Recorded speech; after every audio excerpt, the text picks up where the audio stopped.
కురుక్షేత్ర యుద్ధం 16వ రోజున అనగా కర్ణుడు సైన్యాధిపత్యం వహించిన మొదటి రోజున జరిగిన యుద్ధం గురించి సంజయుడు ధృతరాష్ట్రునితో ఇలా తెలుపుతున్నాడు.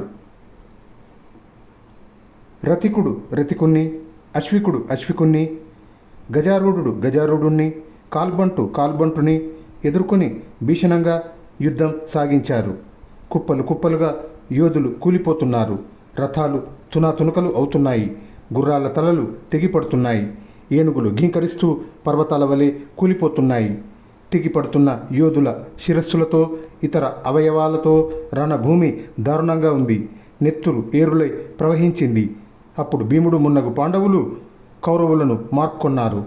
దృష్టదుమ్నుడు, శిఖండి, ద్రౌపది పుత్రులు, ప్రభద్రకులు, సాత్యకి, చేకితానుడు గొప్ప సైన్యముతో రణోన్మత్తులై విజృంభిస్తూ ఉండగా భీమసేనుడు ఒక మదించిన ఏనుగును అధిరోహించి వారి మధ్య మహా ఆటోపంగా విహరిస్తూ కురుసేనపై కవిసినాడు.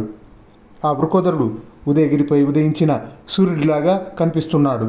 ఆ విధంగా వస్తున్న భీముణ్ణి చూసి ఏనుగు ఎక్కి ఉన్న కులూత దేశరాజైన క్షేమదుర్తి ఉత్సాహంగా రమ్మని పిలుస్తూ భీముణ్ణి ఎదుర్కొన్నాడు.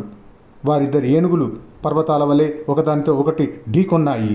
ఆ వీరులిద్దరూ తమ తమ ఏనుగులను పురికొల్పుతూ తోంబరములతో ప్రహరించుకున్నారు. సింహనాదాలు చేస్తూ ఒకరిపై ఒకరు పదునైన బాణాలను ప్రయోగించుకున్నారు. ఒకరిపై ఒకరు ప్రయోగించుకున్న శక్తి తోమర వర్షాల చేత వారిద్దరూ వర్షాకాలపు మేఘాల్లాగా బాసిల్లారు.